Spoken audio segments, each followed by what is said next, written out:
pratah smarami iti samsuradatmatattvam satchit sukham paramahamsa gatim turiyam yat swapna jagara sushuptam abhaiti nityam tad brahma nishkalamaham na cha bhuta sangaha.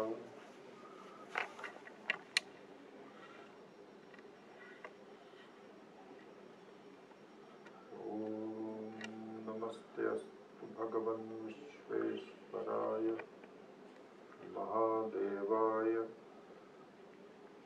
Triyambakaya Tripurantakaya Trikalagnikalaya Kalagnirudraya Neelakanthaya Nityunjayaya Sarveshwaraya Sadashivaya Shriman Mahadevaya Namaha.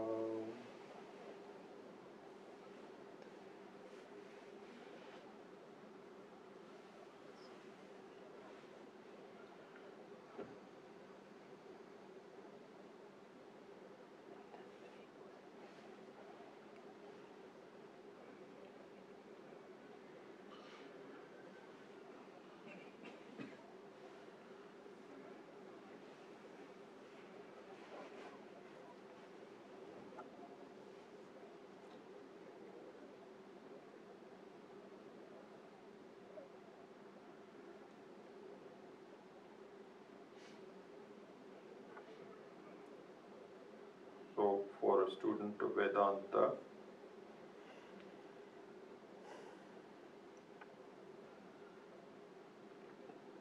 it is important for us to get into a regular habit, a natural habit of doing nididhyasanam every day, preferably in the morning.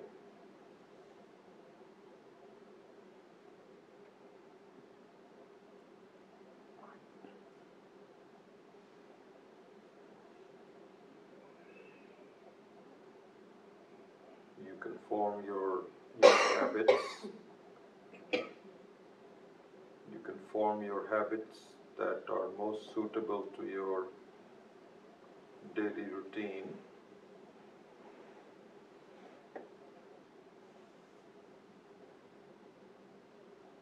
But as we saw in the preparation towards getting ready for nididhyasanam,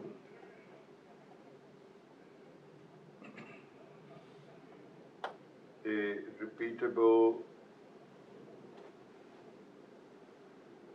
schedule, a time, a place is helpful. So choose a time where you can take a few minutes off and even if you are very busy, go through the ritual of doing meditation for a short time.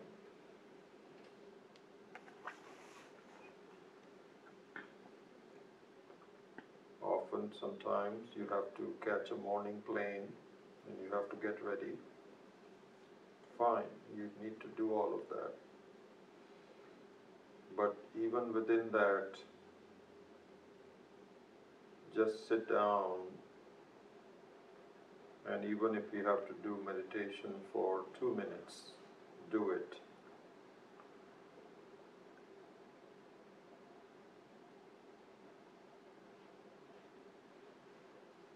We saw some of the initial steps towards getting prepared in addition to asanam.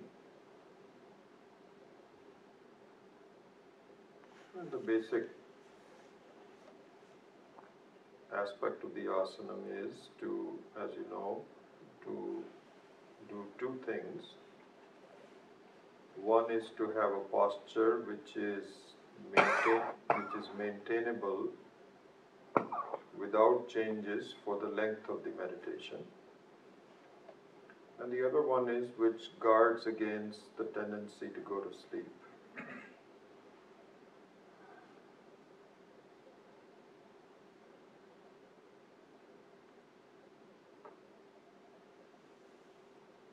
To be relaxed enough to go to sleep is quite natural.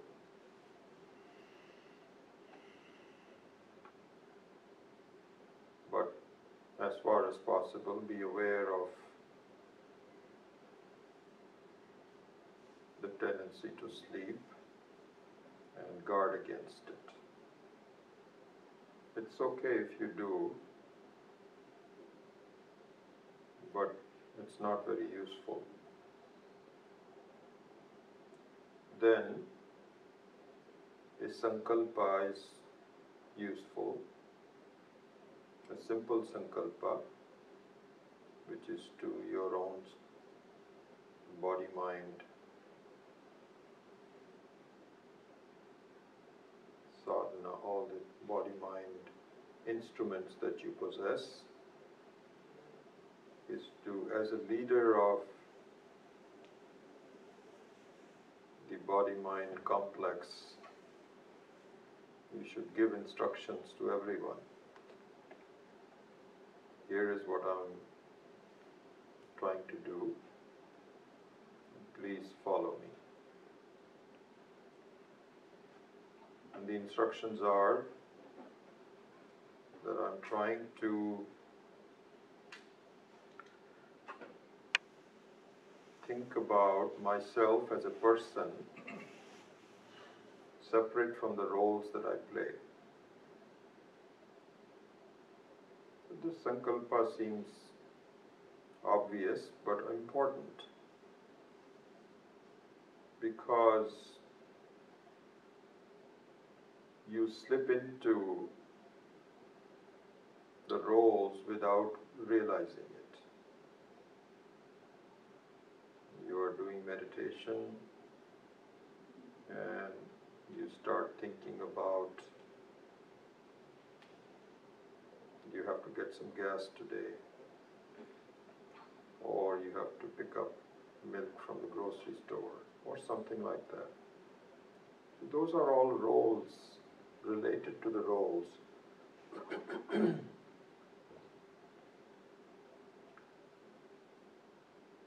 So if you do sankalpa, then the chances of your slipping into the roles without realizing it are less.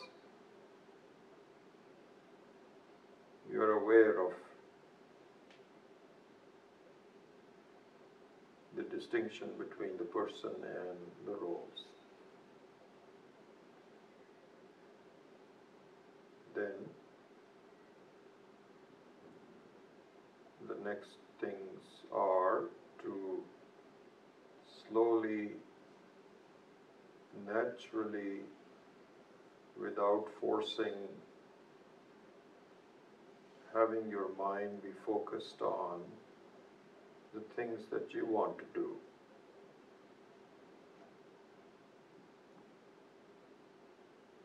And we saw the first of the many steps. We will take a few more steps today. And the first step is to simply draw the attention of the mind towards the sense of touch. We choose the sense of touch because it is prevalent in the entire body. It is the only sense organ which Ishvara has distributed throughout the body.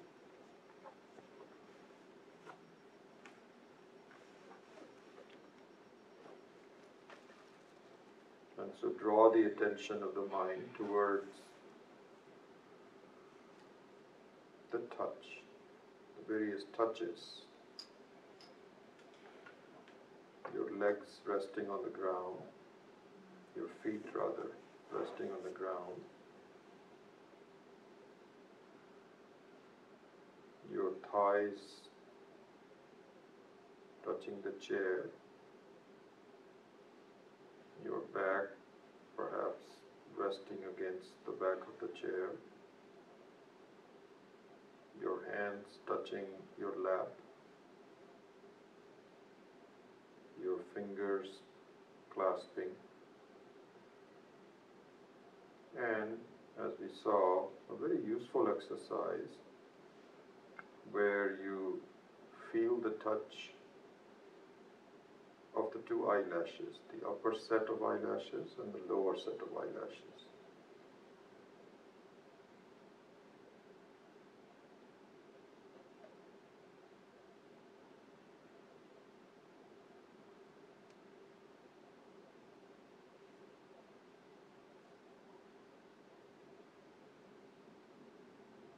From there, we review the state of the body systematically, from one end to the other, pausing to spend more time where there are some stored tensions.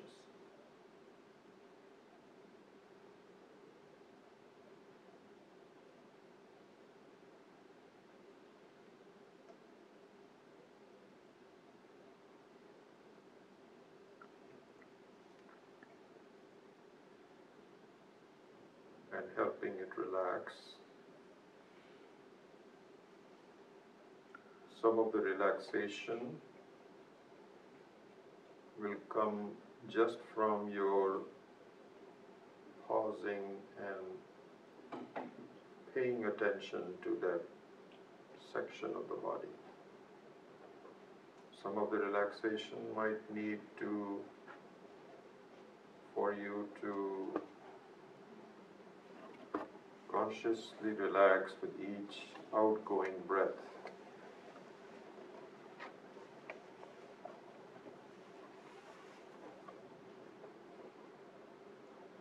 All of this is relative, not absolute.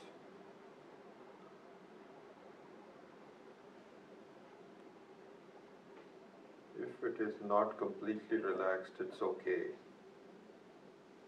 Just an attempt to do so, followed by a review of the whole body, itself is useful.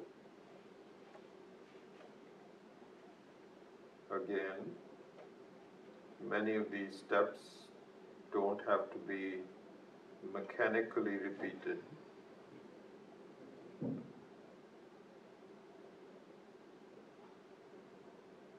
Some cases, if you're used to it, you can skip it. But if you need it, you can go through them. The next step is the observance of the breath.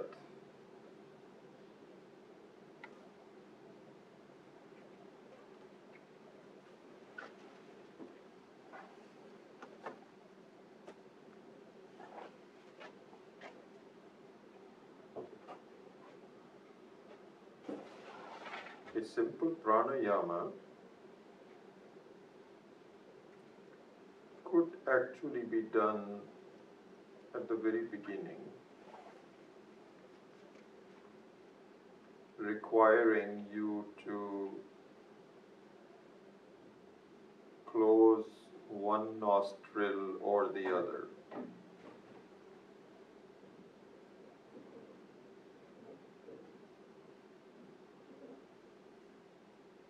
Even in Ayurveda or in pranayama, there are two practices of the breath control, simple, not very elaborate, that are very useful for your mind to calm down. So one of them is the Nadi Shuddhi, which requires you to take a breath through one nostril, then switch the nostrils and take the breath out through the other nostril, and repeat the process back and forth a few times. So I say that this could be done at the very beginning because here there is some movement of the body. You're bringing your fingers to close one nostril, open the other one, and so on.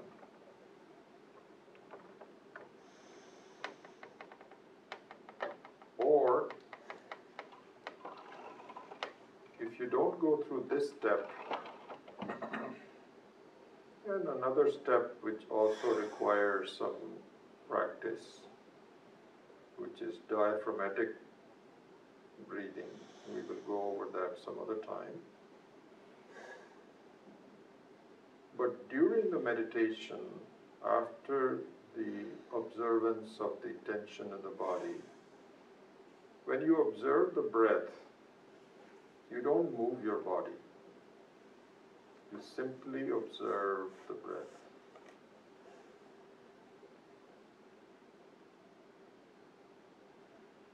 Perhaps the only thing you could do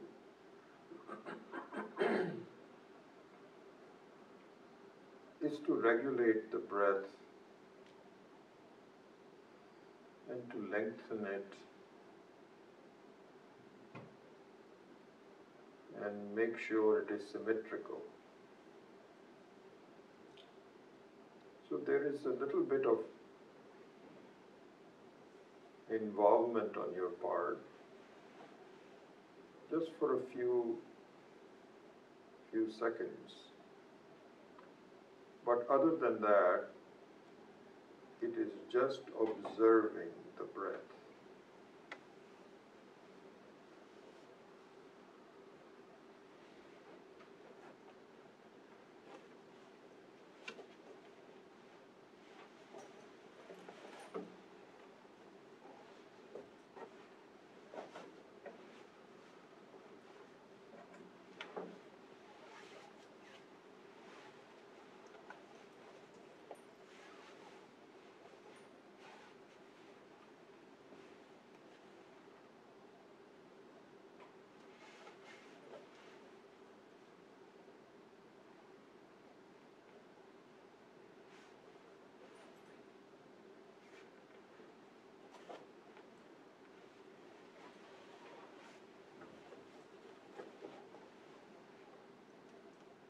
You may consider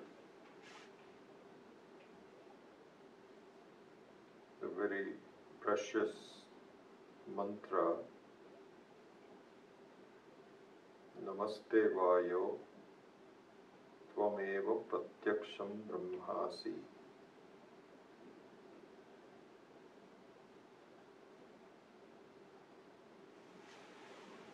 Hey Vayu,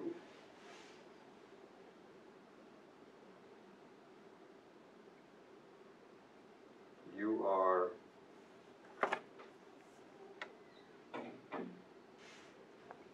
the very presence of Brahman that I can directly see.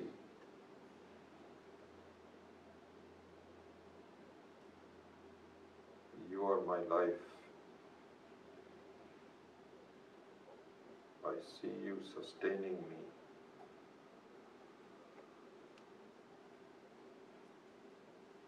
Without any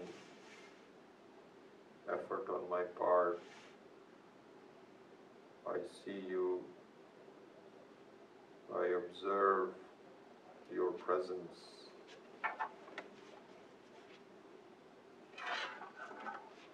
In keeping me alive.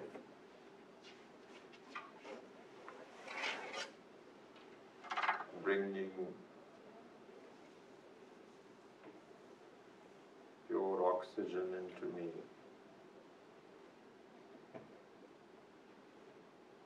And taking out the effects of the body through the carbon dioxide.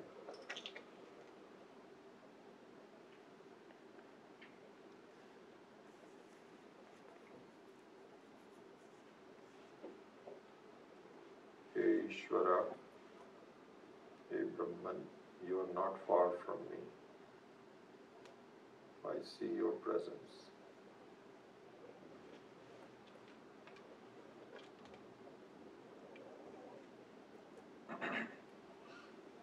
I see that I am dependent on you.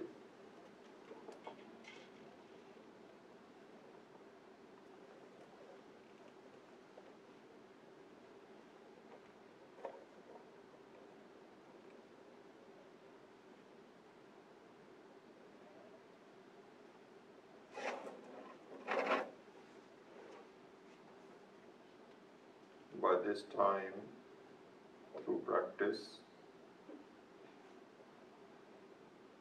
you will find that your mind, through the help of the breath control, the observance of the body, and so on, is now amenable for you to pursue nididhyasana.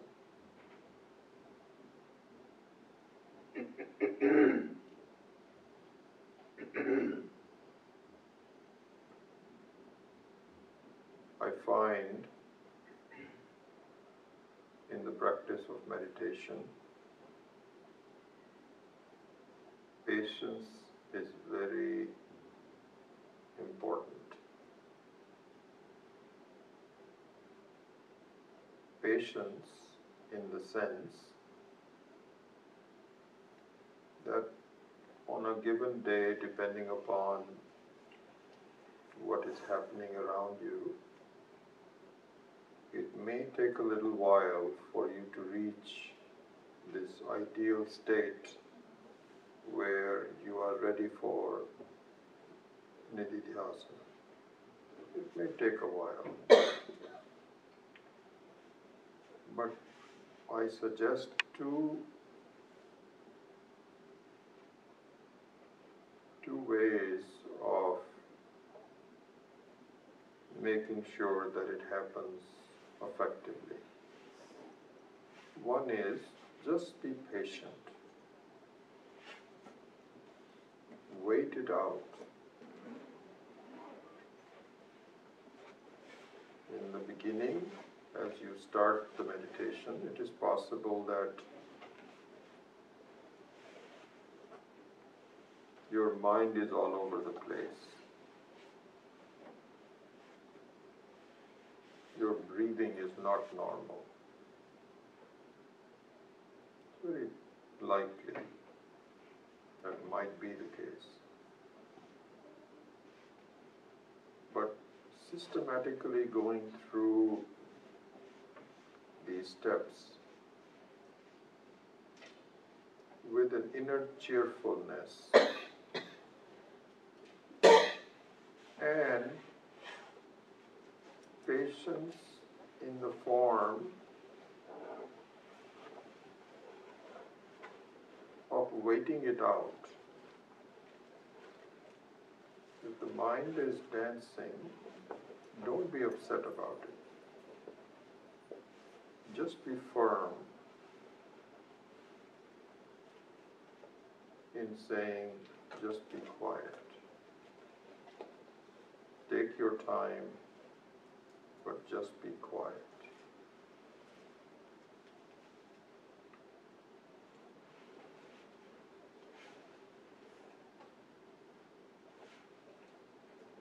You can even repeat silence.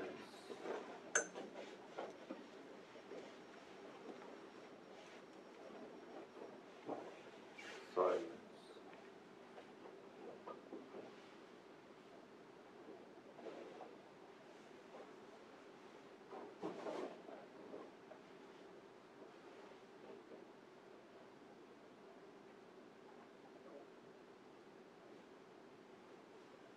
finally, if for some reason your mind and breathing are still not completely quietened, you can try to do some elementary japa.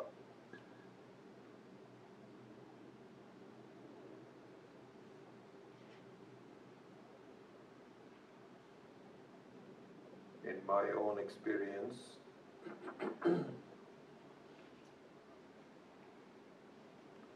I found that japa was useful in the beginning,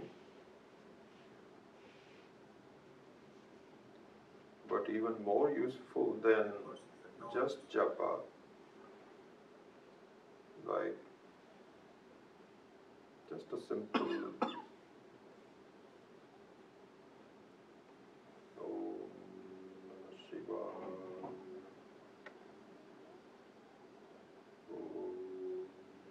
Namah Shivaya, Om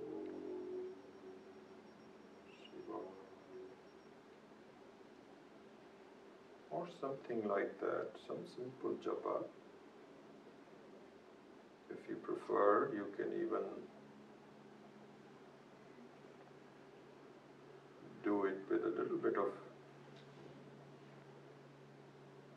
tune to it.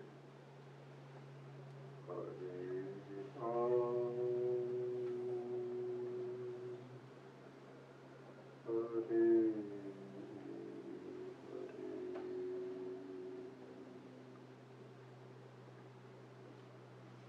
like that, something like that.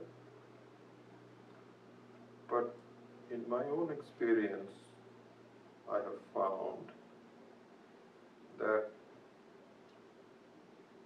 if I do some favorite chants at the beginning of the meditation, I don't need to do japa later.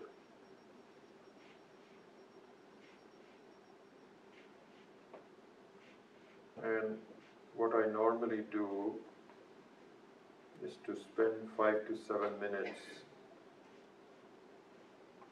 in chanting. You can select some mantras, stotrams that you like and memorize it.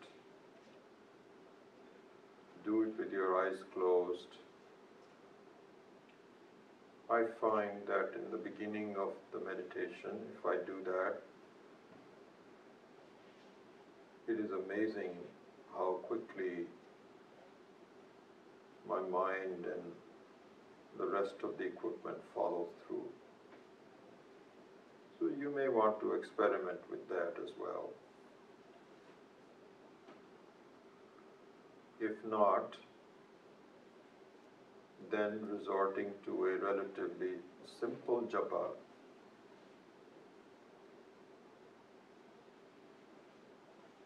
could be done.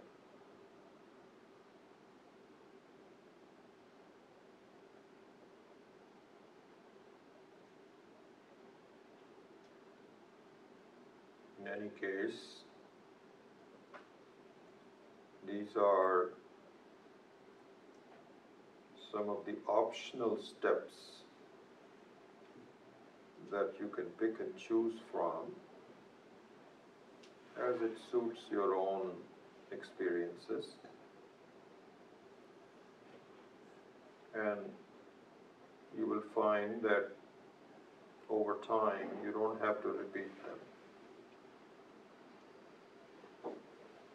In any case, these are still the short preparations for meditation. And the real meditation needs to come after that. Again, in my experience, once I begin meditation and I do chanting, shortly thereafter I am ready to do Nididhyasana. I don't have to go through all the other steps. Perhaps once in a while I might.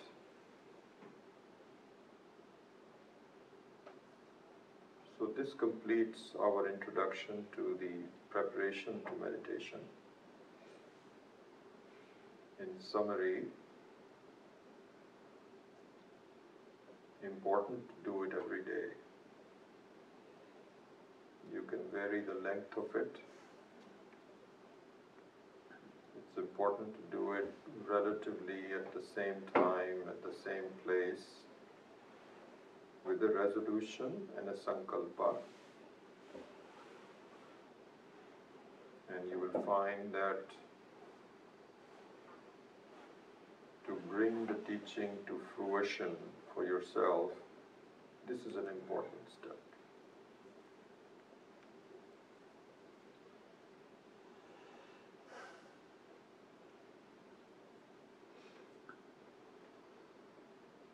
Nididhyasanam is recommended and practiced in all forms of Vedantic teaching.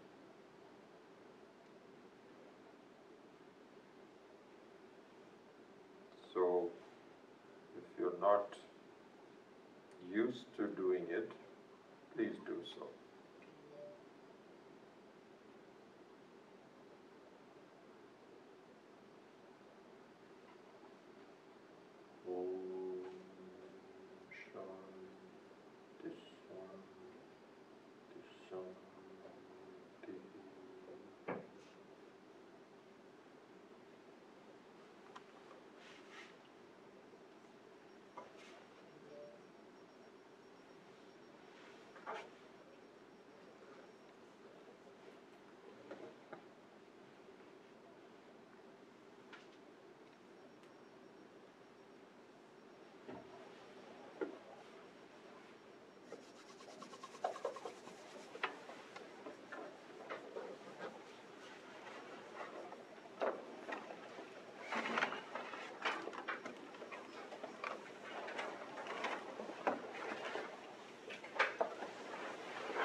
So, in the interest of time, let us just do the short form of the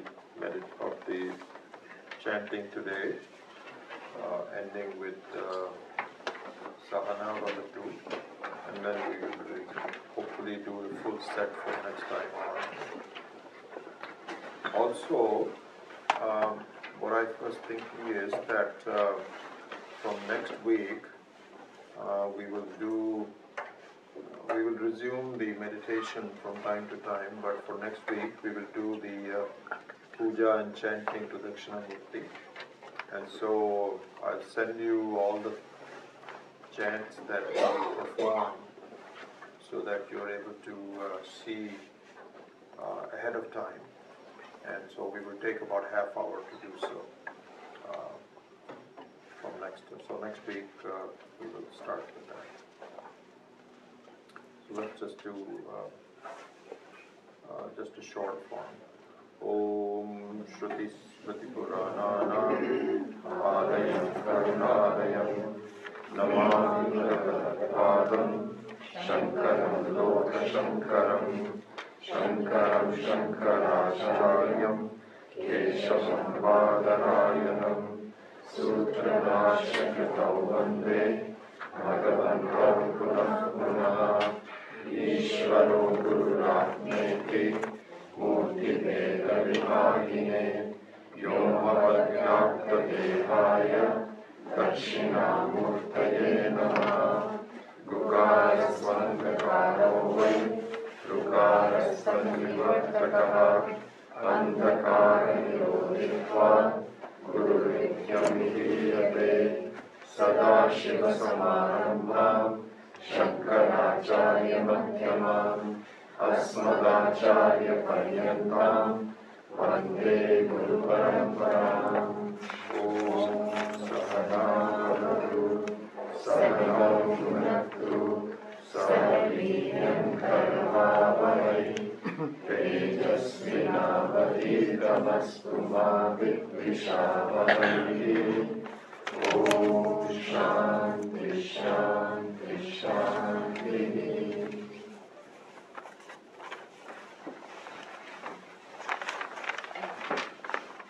Nanta pragyam na bahishpragyam,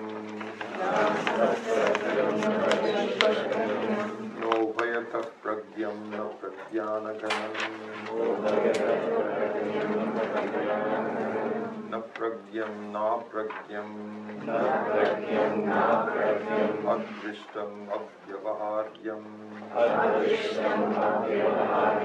agrahyam alakshanam, Achintyam apyapadeshyam, ekatma pratyayasaram, prapancha upashamam, shantam shivam, advaitam, chaturtham manyante, sa atma sa vigneyaha. Chant number 17, Karikas number 17 and 18, on page 6. Prapancho yadi vidyeta, nivarteta na samshayaha,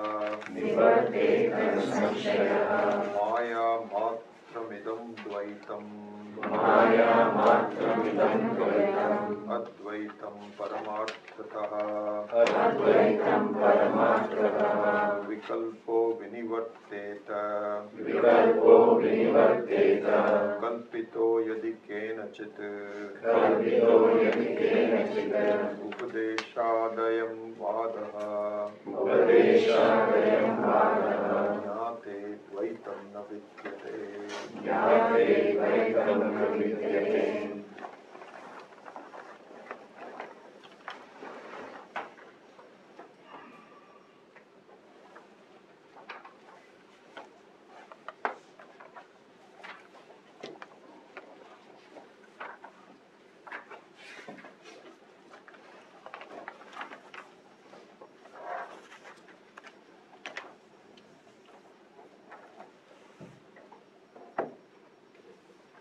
So the core teaching of Vedanta should be very much kept in mind as we approach our lives.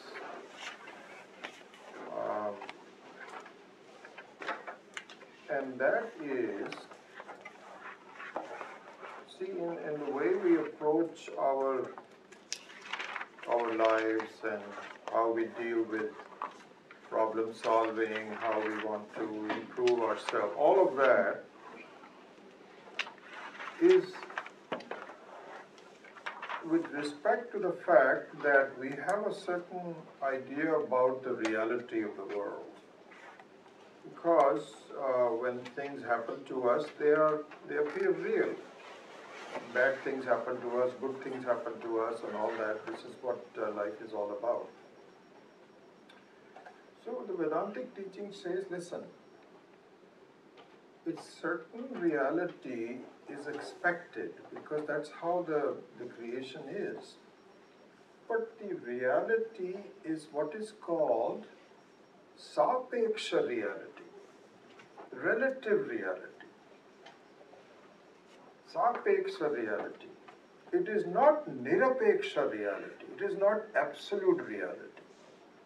So this distinction between the relative reality and the absolute reality must be kept in mind as we approach the next phase of our life, which is with the help of the Shastra.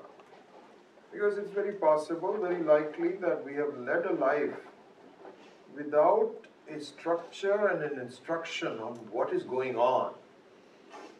We do the best we can, we ask each other and Your parents give you some guidance, and we go on with whatever we are equipped with.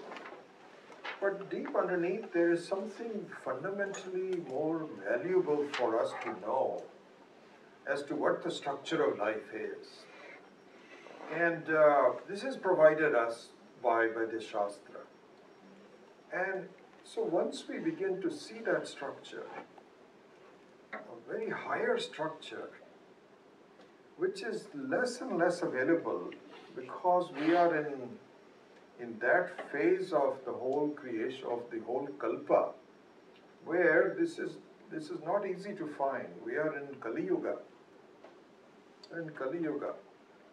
And I read somewhere, one of the commentaries by Swami Maheshananji, that the Kali Yuga, I exactly don't remember the exact one, but it's something like 4 lakhs years, 400,000 years, something like that. We are into the 5,000th year so far. Just beginning. What it means is that if our average age is 80 years, let's say, and you do not understand this whole thing in this life, your next life will be also in Kali Yuga. And many more lives will be in Kali Yuga. And slowly the Kali Yuga gets worse. It really gets worse. And it's amazing. Swami Dayanand used to say that. He says, you know, right now it is only in Saudi Arabia that you cannot teach Gita openly. You will be imprisoned if you were to talk about Gita. There will be a time when this will happen everywhere. Those days are coming. It will happen everywhere, with the exception of India. And even in India, it will be very difficult. Very difficult. You have to just, but this is not going to, this is a flame which is Ishvara's flame. So human beings cannot extinguish it. So, but it will be very small flame. Anyway, the point is that we have a workout to do, and the only way to really cut through all of this Kali Yuga is to just hold on to the tail of Ishvara. Really, whatever chance we get, we should just seize on it. Absolutely. I find sometimes, I think you may have seen my email to people on this Panchadashi course. There were a number of people who had signed up, and I don't see them. So I sent an email to everybody, not everybody, a few people that I don't see, and saying, where are you? I thought we were. And I get emails from people saying, I had best intentions, but something has come up and I'm not able to do this. So I said, fine, that's up to you. But then I said, this is a very important chance. Please make sure that your life is headed in the right direction. And a couple of people have written back saying, thank you for doing that. I'm actually going to change the schedule and try to attend, which is good. Anyway, so going back to the instructions. So the instructions by the Shastra is that the reality of the life that you see should be seen to be in 2 levels. One is Sapeksha reality. And this can also be called transactional reality. Vyavaharika Sat. So the Vyavaharika Sat needs to be dealt with appropriately.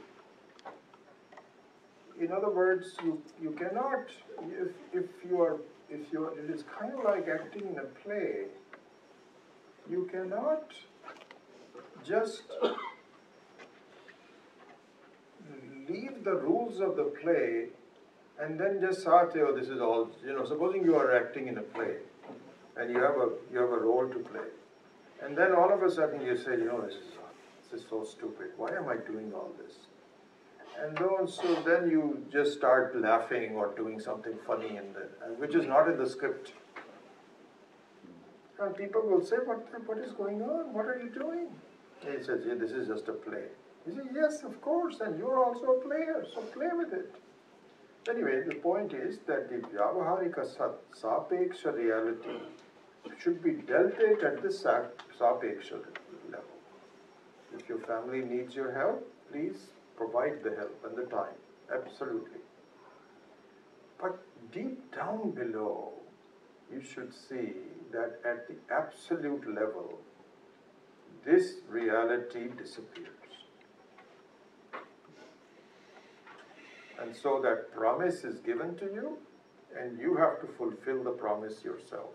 Follow the steps and you will find that this reality fades into a non-reality. It is kind of like if you're playing if you are playing a role in a play, and supposing you don't like it, and supposing you say that, I hate to play the role of this beggar through this 2 hours of this, and your producer will remind you, hey, you're getting a lot of money for doing that. And why are you bothered about it? I don't understand this. Just play. And no one plays the beggar as well as you do. We have specially chosen you for this purpose. And it's important that you understand that you are free to play the beggar because you're not a beggar. And this is just a kind of a dialogue.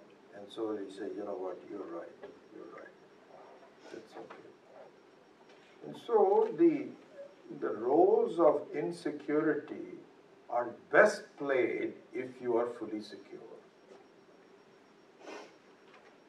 And the full security is done through an understanding that this reality is not there. And so a lot of the instructions in the Karika at this point is all with respect to this point, that reality is in two stages, Sapeksha reality and Nirapeksha reality. So, so we will go into this in more detail, but there is a mantra in the Brihadaranyaka Upanishad, which is an important mantra, where it says, Atma is Satyasya Satyam. Beautiful mantra. Satyasya Satyam. What it means is that it is not as though you do not have a sense of reality about the world. It's not that. There is a Satyam. There's a certain sense of reality. If somebody is trying to attack you or something, then you're affected by it. You have to defend against it. But there is actually a higher level of Satyam than this Satyam. So this is what is called Satyasya Satyam. The truth of the truth. The reality of the reality. That is not obvious to us. And the entire teaching of Vedanta is to prove this promise to you, Satyasya Satyam. And so in verse number 17 and 18, both of them, this is explained up to a certain level. We have seen quite a bit of that. So it says, Prapanchaha yadi vidyeta nivartetana samshayaha maya matramidam dvaitam advaitam paramarthataha. And so Swami Heshananji says that, for example, if something does not even exist, you cannot You cannot have a date of birth and death about it. Like, for example, the classical one is that of seeing something in the rope which is not there. Like, we often just talk about snake, which is an important example because the snake is the one that creates a certain amount of fear in you that was not there before. And this one very beautiful example of Maya, the Maya Shakti, is a very beautiful one, where in the Maya Shakti, you can change a Jada Vastu, an inert Vastu, which is like a rope, into a live Vastu, which is like a snake. Amazing. You try to do that. You cannot do that. But the Maya allows you to do that. This is why Maya has the ability of doing impossible things. So the rope becomes a snake, which is an amazing thing. And so if you see a snake in a Maya, in a rope, the question is, when was it born? And when is it going to die? You cannot establish that. When you saw it sometimes, and when it's going to go away also we are not sure. Perhaps you can say that when you put a flashlight on it, you see it very well, then it can go. Some approximate idea. Similarly, for example, the same thing is there for sleep, as I mentioned to you, I think, before. You can never tell when you go to sleep. It just happens. You cannot time it and say, okay, now I'm asleep, because you won't be there at that time. And even someone else can also not to see you. You are just lying there, and you look like you're asleep. And this often happens to me when my wife is lying next to me, and I'm trying to get up. Actually, happened this morning because I woke up by the alarm, and then I look to see whether she's asleep or not. And she pretends she's asleep, or sometimes she's not. I cannot tell. I have no idea when she's asleep or when she's not asleep. So the things that are created by the sense of Maya, they do not have any, we cannot say. So this is really what it says, prapancha yadi vidyeta nivartetana samshaya. It says that if the prapancha was there, for sure, then we could remove it.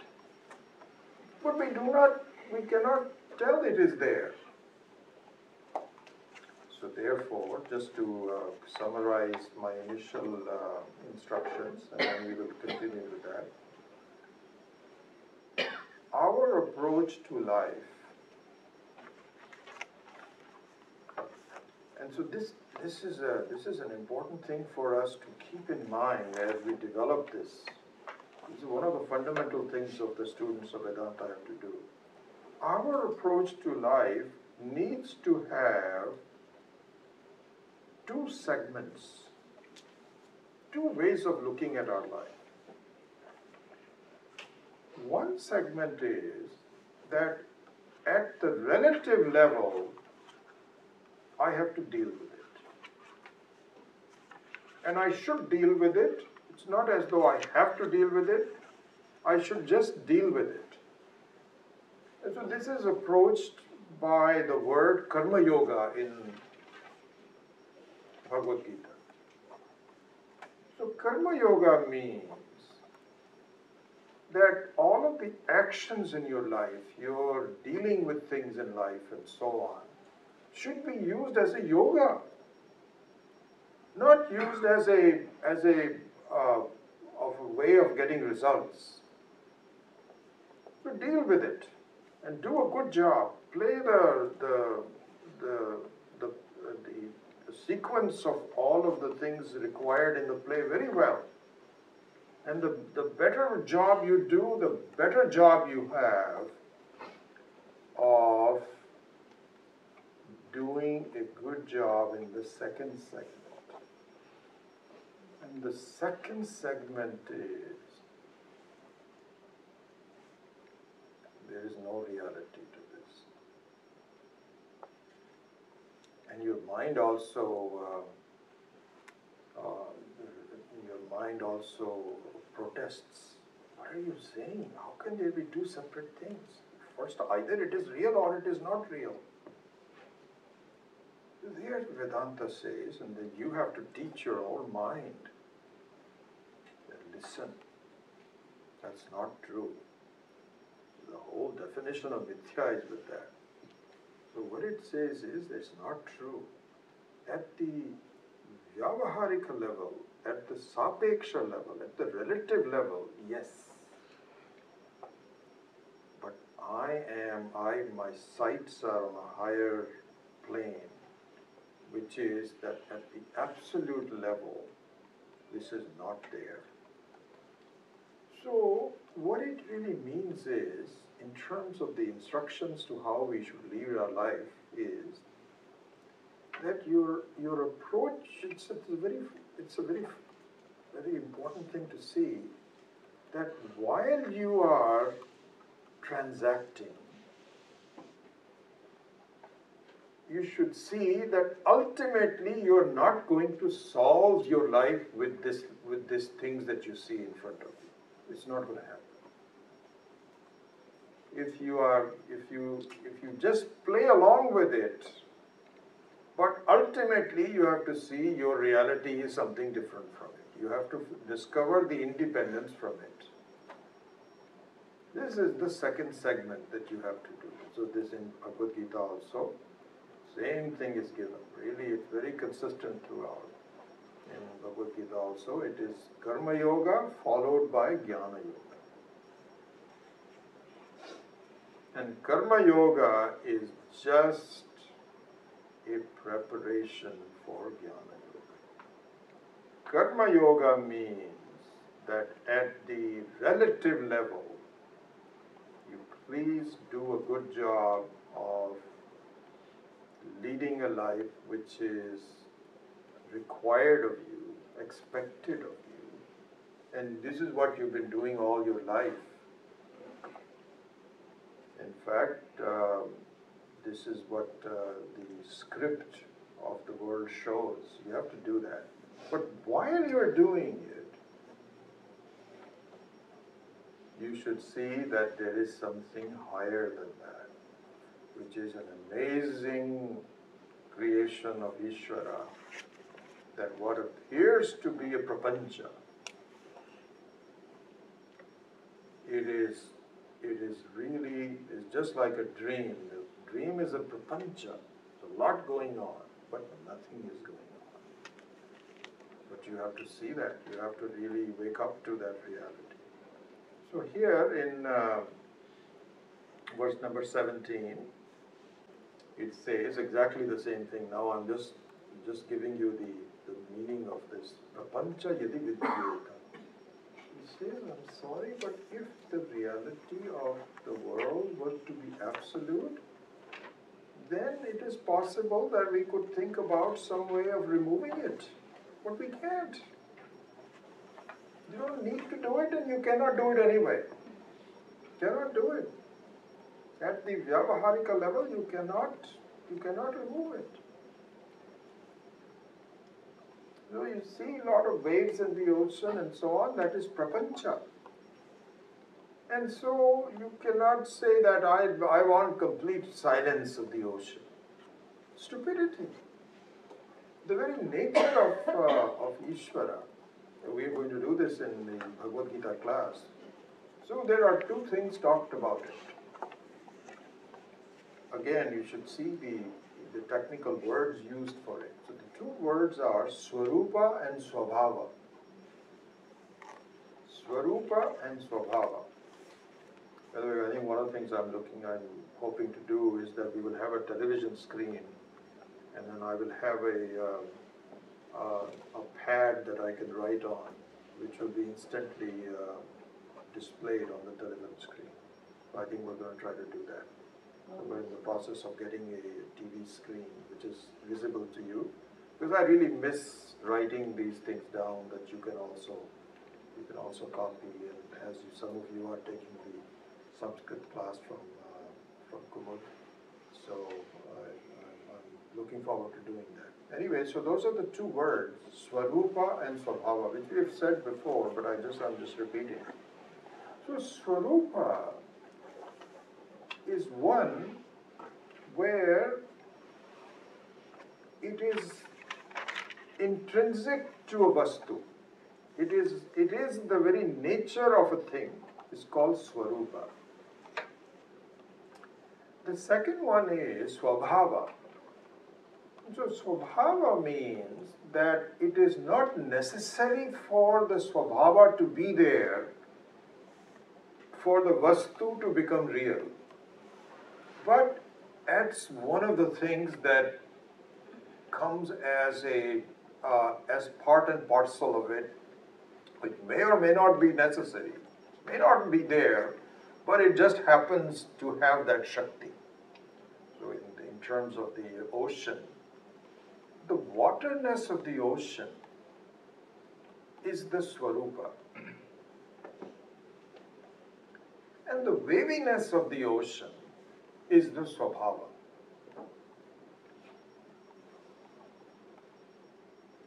Is the Swabhava. And so, Swabhava means that it doesn't really disturb the Swarupa of the ocean.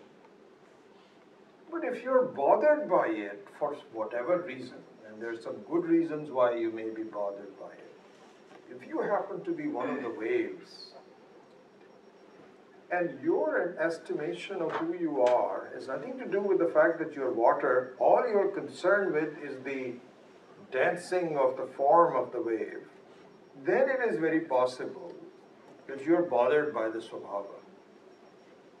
Because you're taking the Swabhava to be the Swarupa. You see? But if you're able to, if the discrimination can take place, that Swabhava cannot disturb the Swarupa, then you can enjoy it. So this is exactly what the verse number 17 is saying. It says that, listen, our attempts to remove the prapancha, so the prapancha here means the dancing of the waves, the duality which is apparent in this example of an ocean. The duality of different waves, bigger waves, smaller waves, which start, which end, have different function, all of those kinds of things. And this is what our life is, that you have births, you have deaths, you have forms, you have sukha dukkha, all those kinds of things. So if that is the Swabhava, it is not the Swarupa of the Atma. And if this were to be the Swarupa, and it is really bothersome, then we don't say that you can just remove it at a relative level. We'd have to say you have to try to remove it at the absolute level. This is what he's saying. The very first line of it says, Prapancho yadi vidyeta nivartetana samshaya. It's not true. Maya matra midam dvaitam. It just appears to be. And in anticipating number 18 also, the same thing is there. This is an important thing to see, because in any way of looking at life other than Vedanta, there is an attempt to really remove everything. To remove everything. To say, no, we are looking at ways of finding out what is the absolute nature of it, and we are close to it. There are a couple of things are left here and there, but we are close to it. One of the things that is left is, what is this consciousness? And we will figure it out one of these days.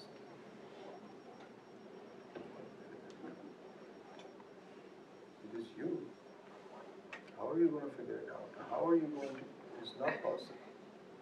So that's exactly what it means, is that at the absolute level, there is no Dvaitam.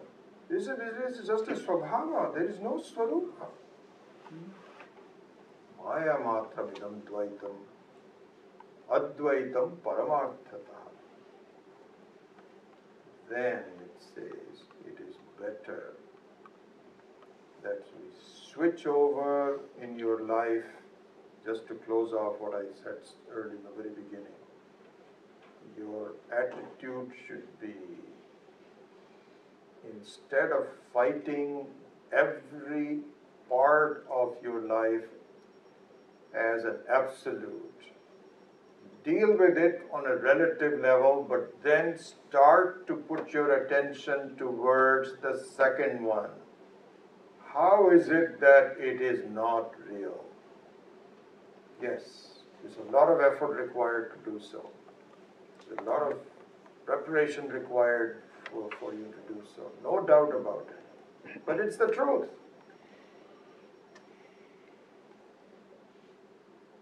You know, this is kind of like what I was saying about meditation. What I find is so beautiful. I was telling you about just wait it out. Be patient.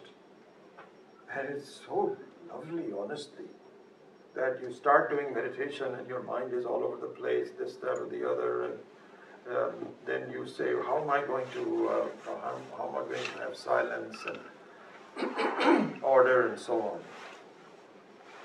And your whole attitude with a smile, in the inner smile in your face, and your patience is, wait. Okay, dance in front of me. Dance. Let's see what you can do. Because I am something higher than you. I am silence. I am the nature of silence. I am the reality of the silence. You have a relative reality. I have absolute reality. Who's going to win out? And you find it works.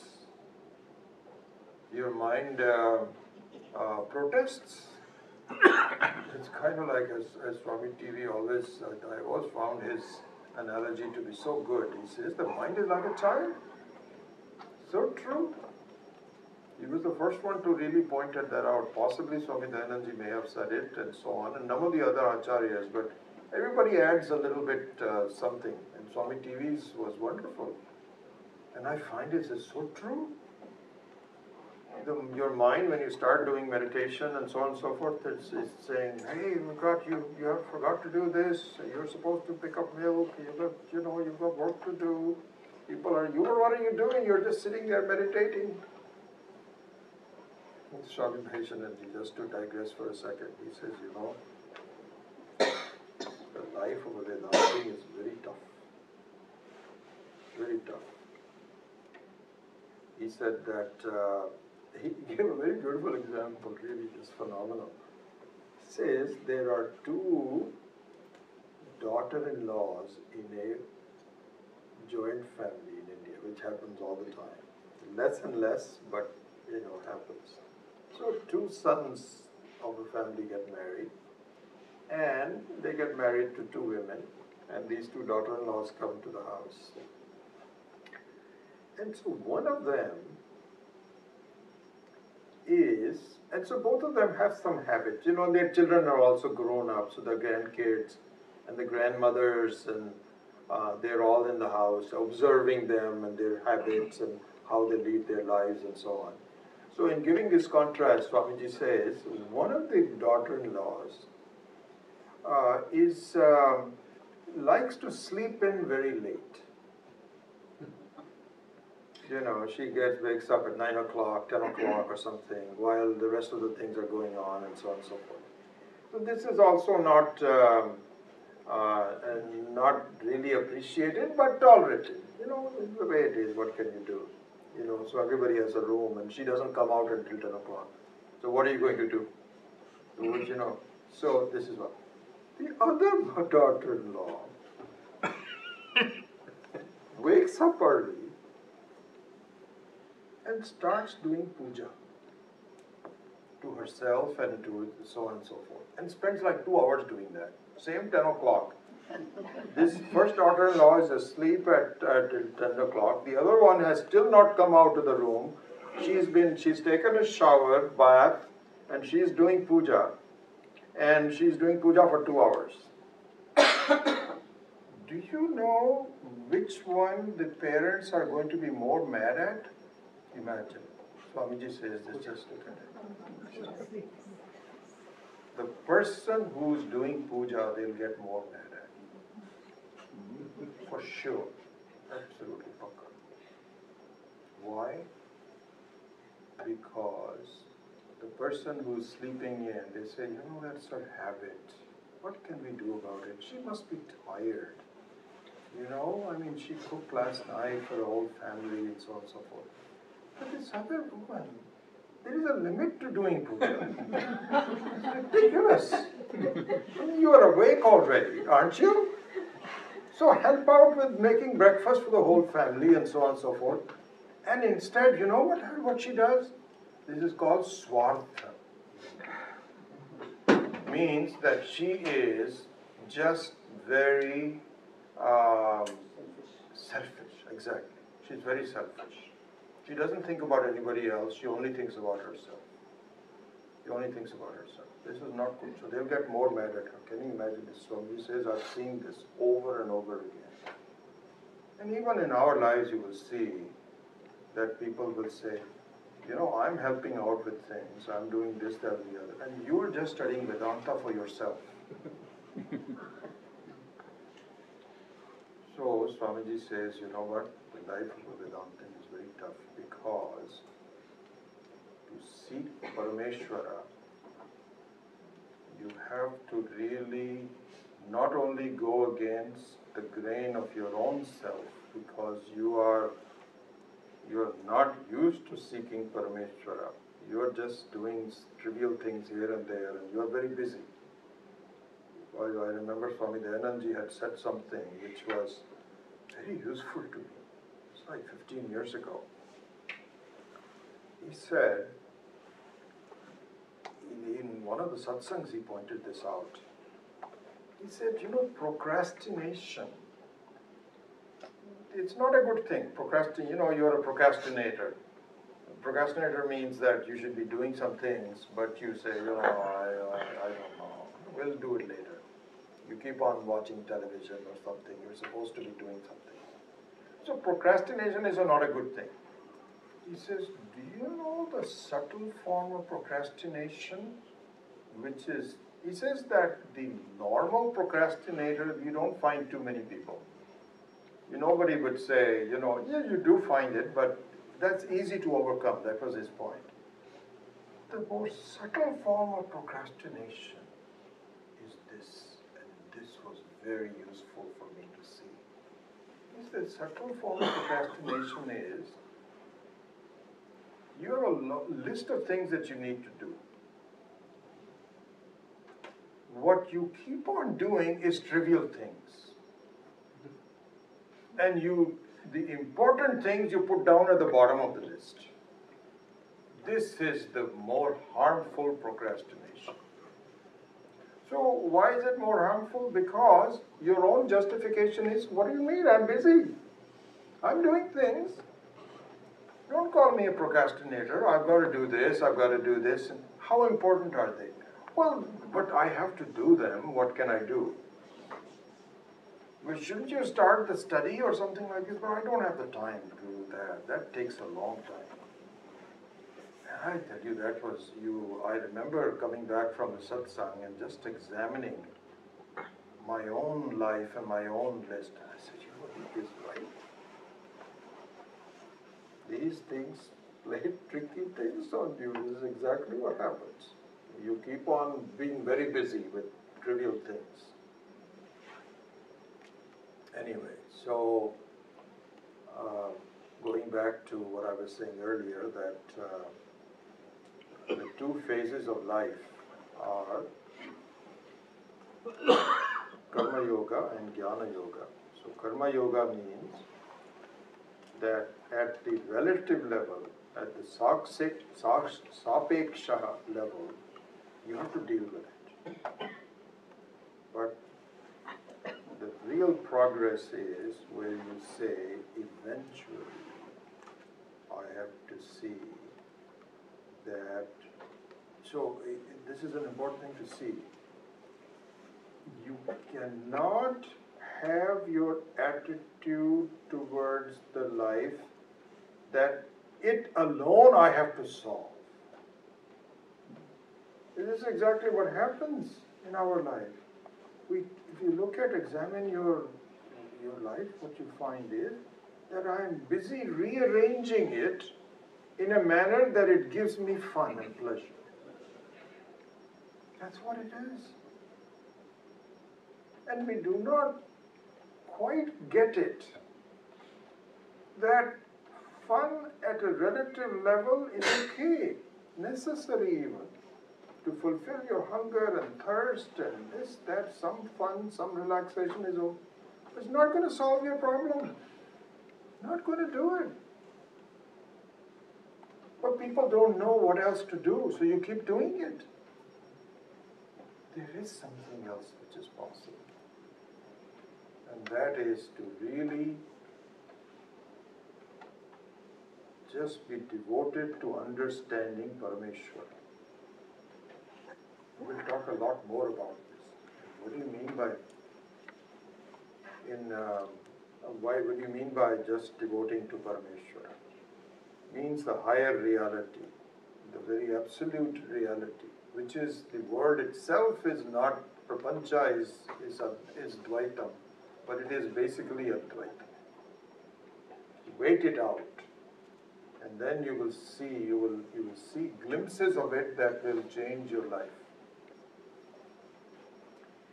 So that's the basic advice we should see, is that you are not going to find final answers from the world. You are going to find relative answers from. This is the very sense of what is being said here, really. And it's interesting, in the verse number 18, let me see if there's some other points that I wanted to, there's so many beautiful things to, let me, before we go to 18, another very lovely example that I saw, just insight by Swami Maheshananji. He said, just as an example of the relative versus the absolute. Okay? So he says, beautiful examples from real life that he brings up. He says, suppose, as it usually would happen in India, where we have domestic help. Here we do everything ourselves. We don't have any domestic help. But in India, everybody has domestic help. And one of our students, she wrote to me later on. I was talking about servants, and she wrote an email to me. Says, Vijayji, I'm sorry, but I don't like the word servant. And please don't use that word because it creates. I said, I understand that. So now I'm using domestic help instead of servant. But anyway, so the example is, Swami Maheshananji says that you're sitting there, all of a sudden, the crockery breaks. And for the housewife, this is not a easy thing to see because, everything is arranged in 8s and 12s and 4s. Something breaks. Now you don't have 8 saucers or cups. You only have 7. And if you have, what are you going to do? So you said, oh my God, there he goes again. There he goes again. You have this, and here Swami Maheshananji gives a humorous side track to this. He says, by the way, when I see this happen, I get a smile on my face, because what happens is, he says that the expensive crockery is made with bones, which is all this, what is it called, English? Bone china. Bone china. And he says that in the dharmic households of India, the bone china is not used because it is made out of bones, and so it should be made out of earth. And so he says that when I see the bone china being broken, I see two things. I find I'm happy that the bone china got broken. It should not be used in the house anyway. Number two, the housewife is much more upset about bone china breaking because it is so expensive. So expensive. Anyway, this was just a sidetrack that he gave. Now here, go back to the basic example. So the china breaks, and the housewife says, "Oh my God, this guy, I tell you, really breaks it again." In this attitude, there are two ways of looking at it. One is called sapeksha karanam and nirapeksha karanam. Just look at this. Sapeksha karanam means that there is a understandable reason why it broke. And examples of that are, you can say that this crockery piece has lasted a number of years. It was time something would happen. I'm surprised. So one of the karanam is that chances are something will happen.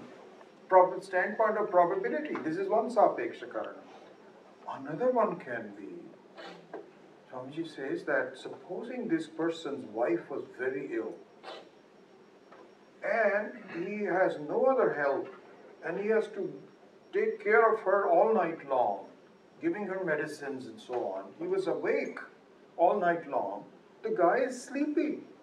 And so she forgets, possible to do that. And so now, if you give a reason for it, you're okay. You're okay. But supposing you say, why do these things only happen to me? The other day also crockery broke. Another one broke today also. And there must be some Ishvara is against me, and so on and so forth. Or you can have all kinds of things. Your kama and krodha, your desire and your anger is unlimited. You cannot be satisfied. So therefore, he says that your attitude towards life should be that if something doesn't go according to your plans, then just find a local reason to calm you down. But do not find a greater, because it will never happen. You're never going to find perfection in life. The only perfection you'll find is yourself, and you're not looking at it. What can we do? The only source of perfection, which is Parameshwara, which is nothing but you are not examining. You're not even willing to do so.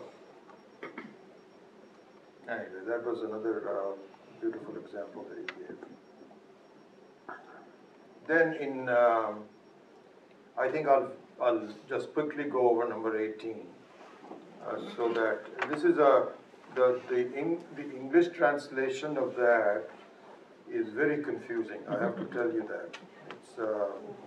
I had to go through several different translations, and very interestingly enough, of course, Swami Meshanji's in this book, Gaudapada Sara, he does not give a precise definition for each verse. He doesn't give a precise Hindi translation of each verse. Excuse me, he doesn't do that. He starts to give commentary right away without giving a separate sentence. So it's only in Hindi. So I was looking for an English translation, and I was not able to find it except at one place, which I'll tell you that in later on.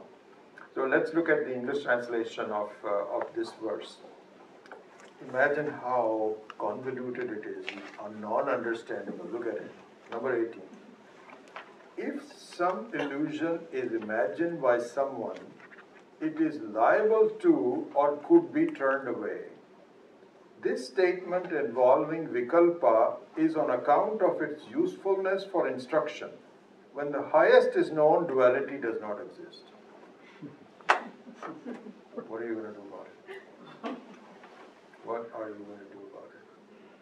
And in fact, in a couple of other books also I studied, it was equally confusing. This is a very difficult thing to confront. What helped me was very interesting. I had not studied this for a long time. This was a book by Swami Chinmayananda on Karika. I just went to it. And there also the translation itself is not very useful, but his explanation was very useful. Very useful. And finally I put it all together along with this, and it just made sense to me. So let me just tell you. So his translation is, this is Swami Chinmayananda's. If anyone has ever imagined or projected the manifold ideas, they might disappear.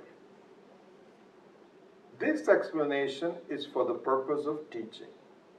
Duality implied in the explanation ceases to exist when the highest truth is realized. A little bit better than this, okay? Still not completely done. So here is the sense. In the explanation, he says, and in fact I'll read verbatim what he says. He says, herein we have a tarka. Tarka means logic. Logic means that it's kind of like dry logic, pure logic. You have to take the logic at its face value, that's all.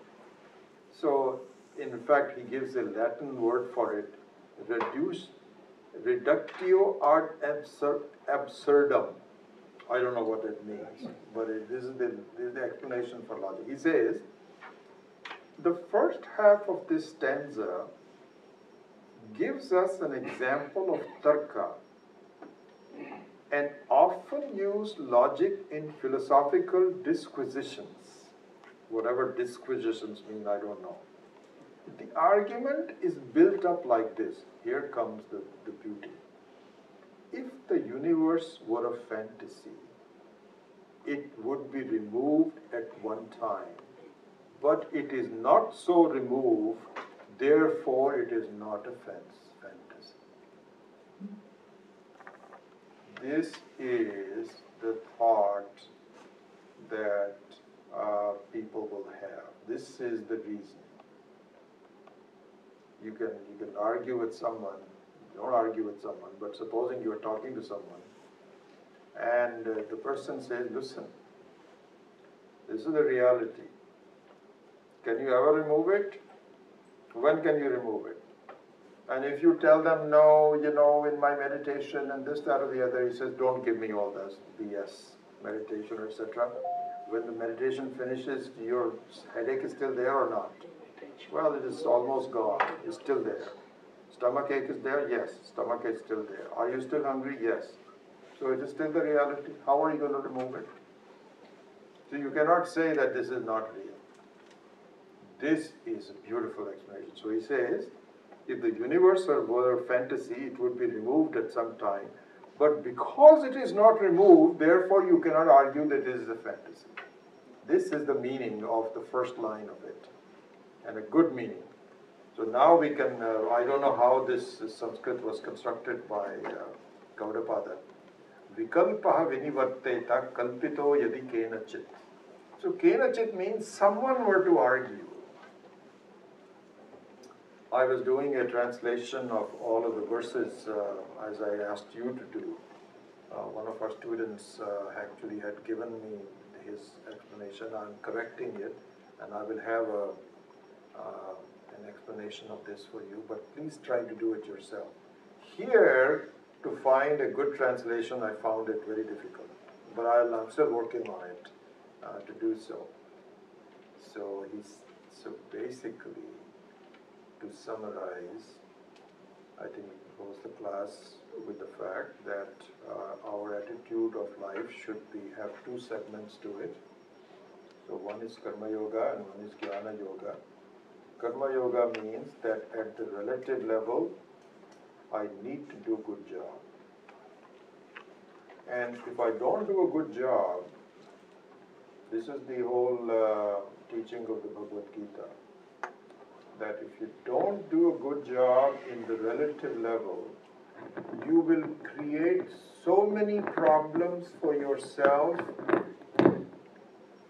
You will create so many problems for yourself that you will not be able to pursue Jnana Yoga. Beautiful. Jnana Yoga. It's like this housewife, she'll find it very difficult because her mother-in-law is going to say, there you again, didn't you do puja 2 hours yesterday? Why do you have to do it every day? You have to do some work, and by the way, I'm getting tired of your doing puja and not participating in this, that, the other. And if she says, what about the other daughter? She says, well, she's just tired. She's just tired, that's okay, but why do you have to do all of this? So if at the relative level, so the thing is that she should reduce her puja. She should say, mother-in-law, can I please do it every other day for 1 hour? She says, okay, now you're in good graces. So Karma Yoga means that you have to participate, pretend that you are doing good. Otherwise, you'll create so many problems that you won't be able to do real inquiry into the second phase, which is Jnana Yoga. Not possible for you to do that. So humor the world. Humor it. And while it is now accepting you, quietly go into the second phase of saying, really? I am the reality and the world is not? How? I don't understand it. Yes, it requires a lot of inquiry. So pursue on it. Anyway, that's the sense of all these karikas and so on. Anyway, I think we're almost done. So we'll see whether we'll begin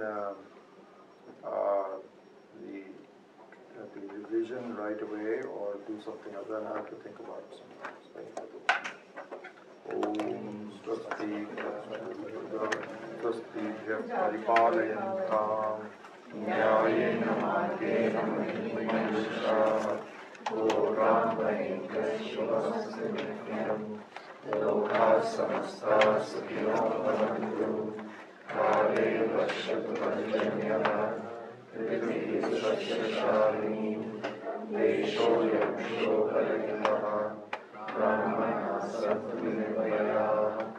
Sarve Bhavantu Sukhinah Sarve Santu Niramaya Sarve Bhadrani Pashyantu Ma Kashchit Dukha Bhave Asato Ma Satgamaya Tamaso Ma Jyotirgamaya Mrityu Ma Mritamaya Om Purnamada Purnamidam Purnat Purnamudachyate Purnasya Purnamadaya Purnameva Vashishyate Om Shanti Shanti Shanti Hari Om Shri Gurubhyo Namaha Hari Om.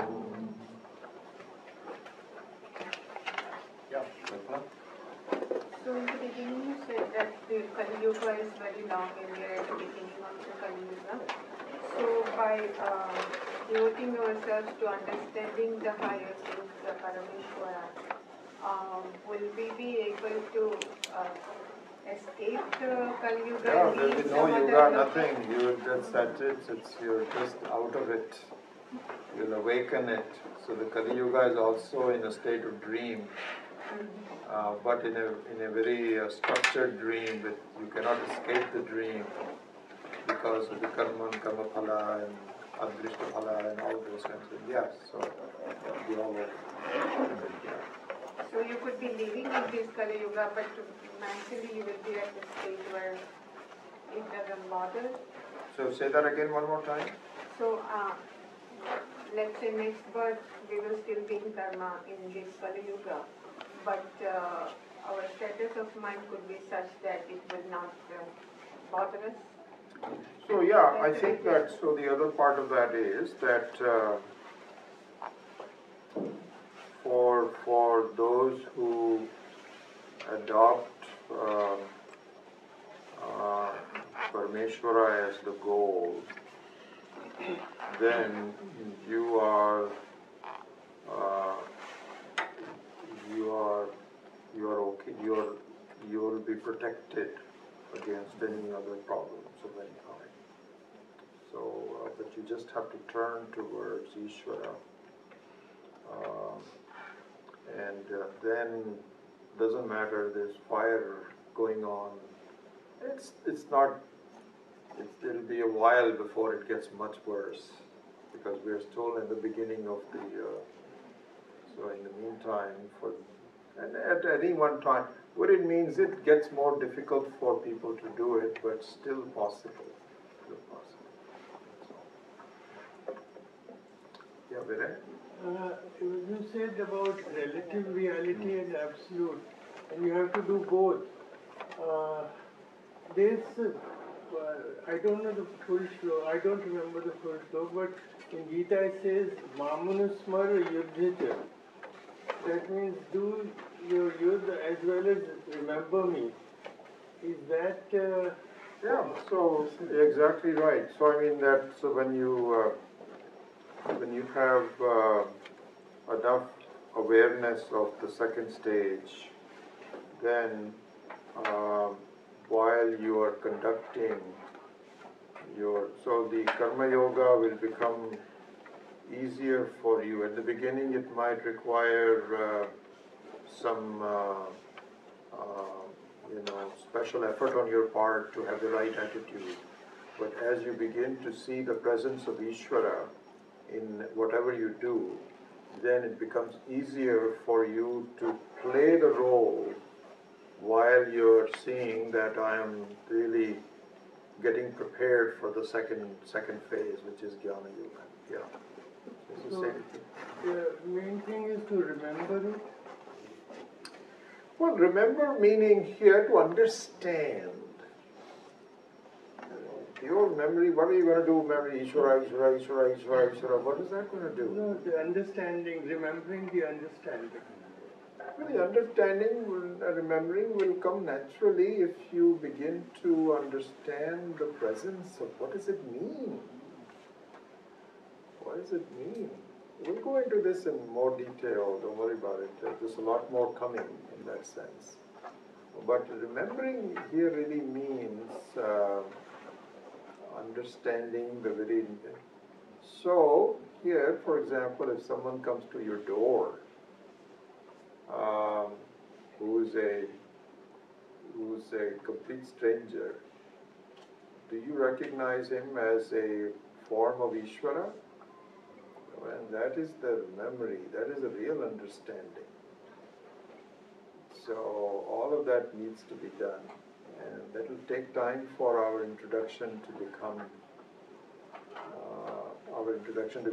thorough with all the jnanam and so on and so forth.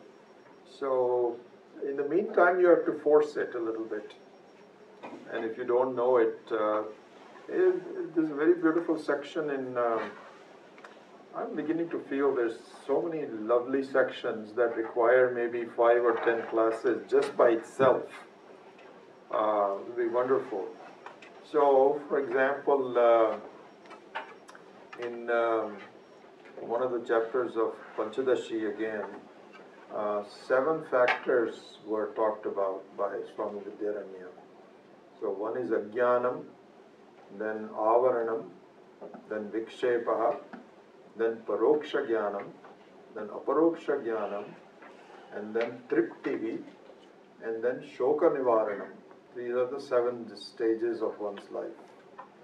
And there are, not life, but understanding, beautiful explanations of each one of them, how it relates to our life. And so we'll have to do that one of these days sometimes. Lovely. Just so structured, so beautiful, so easy to relate to. Seven respect. So when you say memory, memorize, that's one of the mid portions of that somewhere. So probably switching from Paroksha Jnanam to Aparoksha Jnanam.